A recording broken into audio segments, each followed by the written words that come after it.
ಸ್ನೇಹಿತರೆ, 2026ರ VAO ಎಕ್ಸಾಮ್ನ preparation master ಪ್ಲ್ಯಾನ್ನ ಇವತ್ತು ನಾವು ನೋಡ್ತಾ ಹೋಗೋಣ. ಕೊನೆ ತನಕ ವೀಡಿಯೋ ನೋಡಿ, ಯಾರು ಸ್ಕಿಪ್ ಮಾಡಬೇಡಿ. ಯಾವೆಲ್ಲ ಟಾಪಿಕ್ಕು ಮತ್ತು ಏನೆಲ್ಲ ಓದಬೇಕು ಅನ್ನೋದನ್ನ ನೋಡ್ತಾ ಹೋಗೋಣ. ಮೊದಲನೇದಾಗಿ ನೋಡೋದಾದ್ರೆ ನಾವು ಎಕ್ಸಾಮ್ನ ಸ್ಟ್ರಕ್ಚರ್ ನೋಡೋಣ. ಯಾವುದು VA ಎಕ್ಸಾಮ್ನ ಸ್ಟ್ರಕ್ಚರ್ ನೋಡೋದಾದರೆ ಪೇಪರ್ 1, ಪೇಪರ್ 2 ಇರುತ್ತೆ. ಮೊದಲ ಪೇಪರ್ 1ಅಲ್ಲಿ ಸಾಮಾನ್ಯ ಜ್ಞಾನ ಅಂದರೆ GK ಕ್ವಶನ್ ಪೇಪರ್ ಇರುತ್ತೆ. ಇದು 100 ಮಾರ್ಕ್ಸಿಗಿರುತ್ತೆ. ಇನ್ನು ಪೇಪರ್ 2ನಲ್ಲಿ ನೋಡಿ ಕನ್ನಡ ಮತ್ತು ಇಂಗ್ಲೀಷು ಮತ್ತು ಕಂಪ್ಯೂಟ್ರು 3 ಸಬ್ಜೆಕ್ಟ್ಗಳಿರುತ್ತೆ. ಒಟ್ಟು ಟೋಟಲು 100 ಪ್ರಶ್ನೆಗಳಿರುತ್ತೆ. ಎರಡೂ ಸೇರಿಸಿ 200 ಪ್ರಶ್ನೆಗಳಿರುತ್ತೆ. Paper 1, paper 2 100 ಮಾರ್ಕ್ಸಿಗಿರುತ್ತೆ. ಇದು ಪತ್ರಿಕೆ 1 ಸಾಮಾನ್ಯ ಜ್ಞಾನ. ಇದರಲ್ಲಿ ಬರ್ತಕ್ಕಂಥ ಟಾಪಿಕ್ಗಳ ಬಗ್ಗೆ ನಾವು ನೋಡ್ತಾ ಹೋಗ್ತಿದ್ರೆ ನೋಡಿ, ಪ್ರಚಲಿತ ಘಟನೆಗಳಿಗೆ ಸಂಬಂಧಿಸಿದ ಸಾಮಾನ್ಯ ಜ್ಞಾನ ಇರುತ್ತೆ.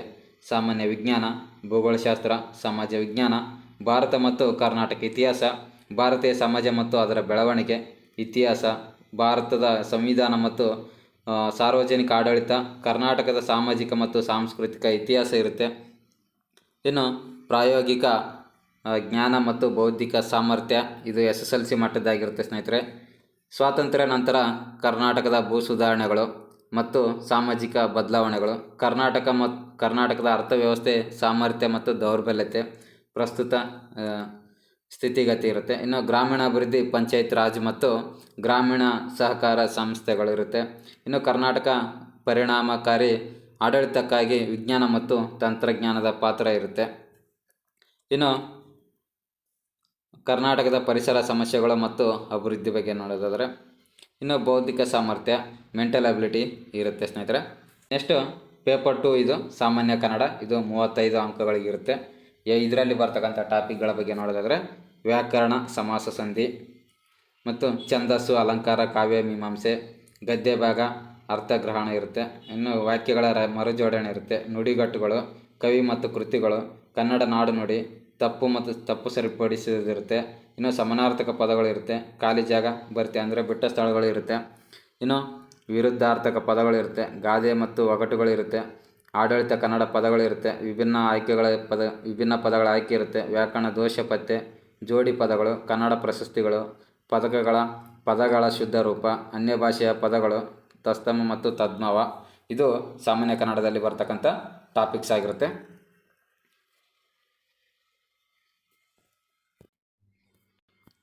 ಇನ್ನು ಸಾಮಾನ್ಯ ಇಂಗ್ಲೀಷಲ್ಲಿ ಬರ್ತಕ್ಕಂಥ ಟಾಪಿಕ್ಸ್ ಬಗ್ಗೆ ನಾವು ನೋಡೋದಾದರೆ ಇದು 35 ಅಂಕಗಳಿಗಿರುತ್ತೆ.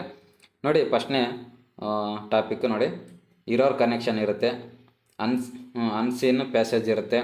ಮತ್ತು ಶಫ್ಲಿಂಗ್ ಆಫ್ ಸೆಂಟೆನ್ಸ್ ಪಾರ್ಟ್ಸ್ ಇರುತ್ತೆ. ಒನ್ ವರ್ಡ್ ಸಬ್ಸ್ಟಿಟ್ಯೂಷನ್ಸ್ ಇರುತ್ತೆ. ವೊಕ್ಯಾಬ್ಯುಲರಿ ಇರುತ್ತೆ. ಗ್ರಾಮರ್ ಇರುತ್ತೆ. ಆರ್ಟಿಕಲ್ಸ್ ಇರುತ್ತೆ. ಸೆಂಟೆನ್ಸ್ ಸ್ಟ್ರಕ್ಚರ್ಸ್ ಇರುತ್ತೆ. ಟೆನ್ಸಸ್ ಇರುತ್ತೆ. ಫಿಲ್ ಇನ್ ದ ಬ್ಲ್ಯಾಂಕ್ಸ್ ಇರುತ್ತೆ. ಸಬ್ಜೆಕ್ಟ್ ವರ್ಬ್ ಅಗ್ರಿಮೆಂಟ್ ಇರುತ್ತೆ. ಇಡಿಯಮ್ಸ್ ಮತ್ತು ಫ್ರೇಸಸ್ ಇರುತ್ತೆ. ಆ್ಯಂಟೋನಿಮ್ಸ್ ಇರುತ್ತೆ.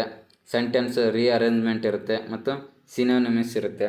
ಇದು ಸಾಮಾನ್ಯ ಜ್ಞಾನದಲ್ಲಿ ಬರ್ತಕ್ಕಂಥ ಟಾಪಿಕ್ಸ್ ಆಗಿರುತ್ತೆ. ಇನ್ನು ಕಂಪ್ಯೂಟರ್ ಜ್ಞಾನದಲ್ಲಿ ನೋಡೋದಾದರೆ ಇದು ಕೂಡ 30 ಅಂಕಗಳಿಗಿರುತ್ತೆ. ಲಾಜಿಕ್ ಗೇಟ್ಸ್ ಬರುತ್ತೆ. ಇನ್ನು ಕಮ್ಯುನಿಕೇಷನ್ ಬೇಸಿಕ್ ಇಂಟ್ರೊಡಕ್ಷನ್ ಇರುತ್ತೆ. ನೆಟ್ವರ್ಕಿಂಗ್, LAN ಮತ್ತು MAN ಮತ್ತು MAN ಮತ್ತು ಹಾರ್ಡ್ವೇರು, ಸಾಫ್ಟ್ವೇರು, ಡಾಟಾಬೇಸ್ ಇಂಟ್ರೊಡಕ್ಷನ್ ಇರುತ್ತೆ. ನಂಬರ್ ಸಿಸ್ಟಮ್ ಇರುತ್ತೆ. ಇಂಟರ್ನೆಟ್ ಇರುತ್ತೆ. ಸೆಕ್ಯೂರಿಟಿ ಟೂಲ್ಸ್ ಮತ್ತು ವೇರಿಯಸ್ ಹ್ಯಾಕರ್ಸ್ ಇರುತ್ತೆ. MS ವಿಂಡೋಸ್ ಮತ್ತು MS ಆಫೀಸ್ ಇರುತ್ತೆ. ಹಿಸ್ಟ್ರಿ ಆಫ್ ಕಂಪ್ಯೂಟರ್ ಇರುತ್ತೆ.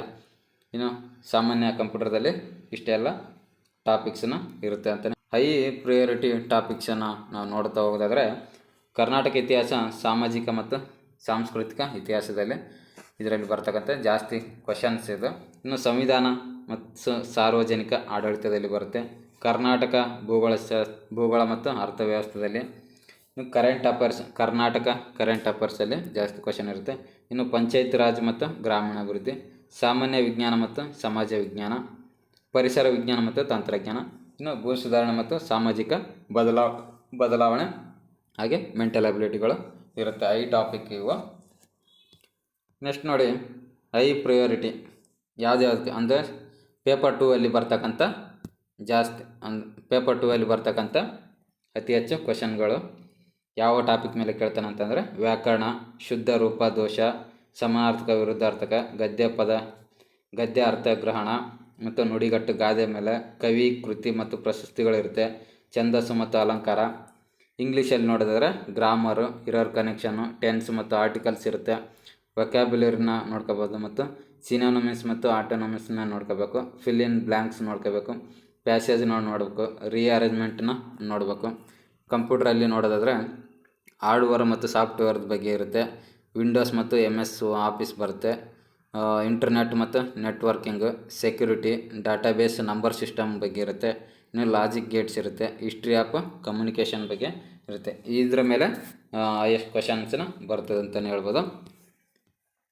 ಇನ್ನು ಕರೆಂಟ್ ಅಫೇರ್ಸ್ನ ಏನು ಓದ್ಕೋಬೇಕು ಅಂತ ನೋಡೋದಾದರೆ ಕರ್ನಾಟಕದ ಬಡ್ಜೆಟ್ ಬಗ್ಗೆ ನೋಡಬೇಕು, ಯೋಜನೆಗಳ ಬಗ್ಗೆ ನೋಡಬೇಕು, ಇನ್ನು ನೇಮಕಾತಿ, ಪ್ರಶಸ್ತಿ ಮತ್ತು ಜಿಲ್ಲೆಗಳ ಬಗ್ಗೆ ನೋಡಬೇಕು ನೋಡಿ. ಇನ್ನು ಭಾರತ ನೋಡೋದಾದ್ರೆ ಕೇಂದ್ರ ಯೋಜನೆ, ವರದಿಗಳು, ಪ್ರಶಸ್ತಿಗಳು ಮತ್ತು ಆರ್ಥಿಕತೆ ಬಗ್ಗೆ ತಿಳ್ಕೋಬೇಕು. ವಿಶ್ವದಲ್ಲಿ ನೋಡೋದಾದರೆ ಆರ್ಗನೈಜೇಷನ್ ಅಂದರೆ ಪ್ರಮುಖ ಘಟನೆಗಳು ನೋಡಬೇಕು. ಇನ್ನು ಸ್ಪೇಸ್, ಟೆಕ್ನಾಲಜಿ, ಎನ್ವಿರ್ನ್ಮೆಂಟ್ ಬಗ್ಗೆ ನೋಡಬೇಕು. ಇದರಲ್ಲಿ ವಿಜ್ಞಾನದಲ್ಲಿ ಬಂದರೆ ಸ್ಪೇಸ್, ಟೆಕ್ನಾಲಜಿ, ಎನ್ವಿರ್ನ್ಮೆಂಟಲ್ಲಿ ಕ್ವಶನ್ ನಾವು ಓದ್ಕೋಬೇಕು. ಇನ್ನು ಪ್ರಿಪ್ರೇಷನ್ ಫಾರ್ಮುಲಾ ನಾವು ನೋಡೋಣ ನೋಡಿ. ಟಾಪಿಕ್ನ ಟಾಪಿಕ್ನ ಓದಬೇಕು. ಹಾಗೆ ಕಾನ್ಸೆಪ್ಟನ್ನ ಕ್ಲಿಯರ್ ಮಾಡ್ಕೋಬೇಕು. ಫ್ಯಾಕ್ಟ್ನ ಅಂದರೆ ಯಾವುದು ಕರೆಕ್ಟಾಗಿದೆ ಅಂತ ನೋಡ್ಕೋಬೇಕು.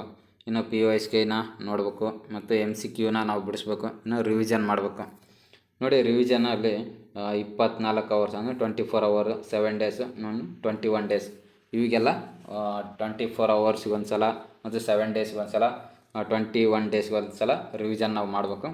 ಮತ್ತು MCQ ಟಾರ್ಗೆಟ್ನ ಇಟ್ಕೋಬೇಕು. ಡೈಲಿ 50 MCQನ ಸಾಲ್ವ್ ಮಾಡಬೇಕು. ಇನ್ನು ವೀಕ್ಲಿ ಒಂದು 300ನ ಸಾಲ್ವ್ ಮಾಡಬೇಕು. ಹಂಗಾದ್ರೆ ಎಕ್ಸಾಮ್ನ ಕ್ಲಿಯರ್ ಮಾಡೋಕ್ಕಾಗುತ್ತೆ. ಎಷ್ಟು ನಾವು MCQನ ಸಾಲ್ವ್ ಮಾಡ್ತೀವೋ ಅಷ್ಟು ನಮಗೆ ಈಸಿ ಆಗುತ್ತೆ ಅಂತಲೇ ಹೇಳ್ಬೋದು. ಅಂದರೆ ತಪ್ಪು ಪ್ರಶ್ನೆಗಳು ಮತ್ತು ಟೆಸ್ಟ್ ಅಂತಂದರೆ ಮಾರ್ಕ್ ಟೆಸ್ಟ್ಗಳನ್ನ ಇದು ಮಾಡಬೇಕು.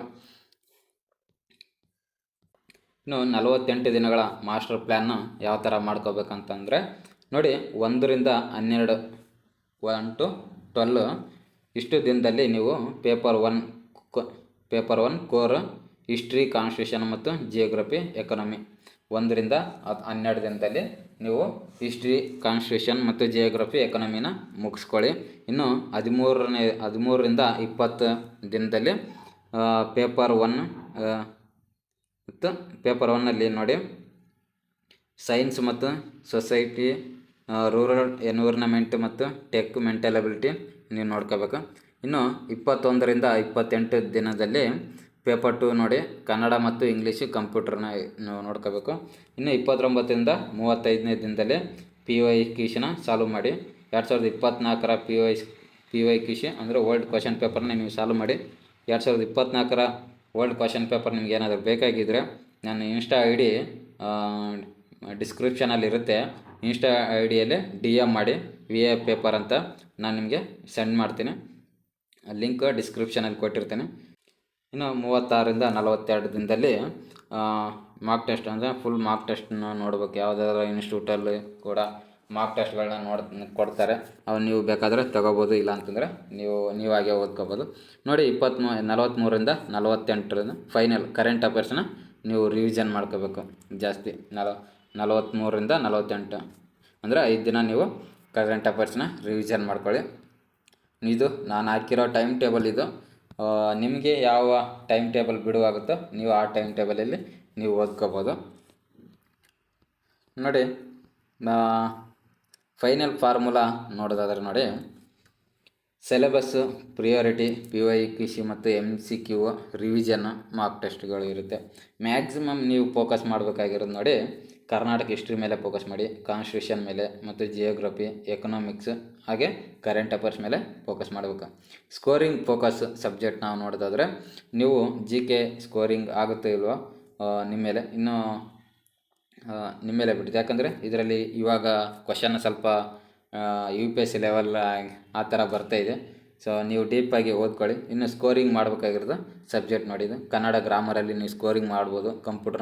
ನೀವು ಕಂಪ್ಯೂಟ್ರಲ್ಲಿ ಕೂಡ ಮಾಡ್ಬೋದು. ಇಂಗ್ಲೀಷ್ ಡೈಲಿ ಪ್ರಾಕ್ಟೀಸ್ ಮಾಡಿ, ಇದರಲ್ಲೂ ಕೂಡ ನೀವು ಸ್ಕೋರ್ ಮಾಡ್ಬೋದು. ಲಾಸ್ಟ್ 15 ಡೇಸಲ್ಲಿ ನೋಡಿ ನೀವು PYQ, ಮಾರ್ಕ್ ಟೆಸ್ಟ್ ಮತ್ತು ಇರೋ ಬುಕ್ಸ್ ಅದು ಕರೆಂಟ್ ಅಫೇರ್ಸ್ನ ರಿವಿಷನ್ ಮಾಡಿ. ನೀವು ಸ್ನೇಹಿತರೆ, ಸ್ಟಡಿ ಕನ್ಸಿಸ್ಟೆನ್ಸಿ ಆಗಿರಲಿ, ರ್ಯಾಂಡಮ್ ಆಗಿ ಸ್ಟಡಿ ಮಾಡಿ. ಎಕ್ಸಾಮ್ ಕ್ಲಿಯರ್ ಆಗುತ್ತೆ. ಈ ವಿಡಿಯೋನ ಇಲ್ಲಿಗೆ ಮುಗಿಸ್ತಾ ಇದ್ದೀನಿ. ಈ ವಿಡಿಯೋ ಏನಾದರೂ ನಿಮ್ಗೆ ಇಷ್ಟ ಆಗಿದ್ದರೆ ನಮ್ಮ ಯೂಟ್ಯೂಬ್ ಚಾನಲ್ನ ಸಬ್ಸ್ಕ್ರೈಬ್ ಮಾಡ್ಕೊಳ್ಳಿ. ಮುಂದಿನ ವಿಡಿಯೋದಲ್ಲಿ ಸಿಗೋಣ. Thank you.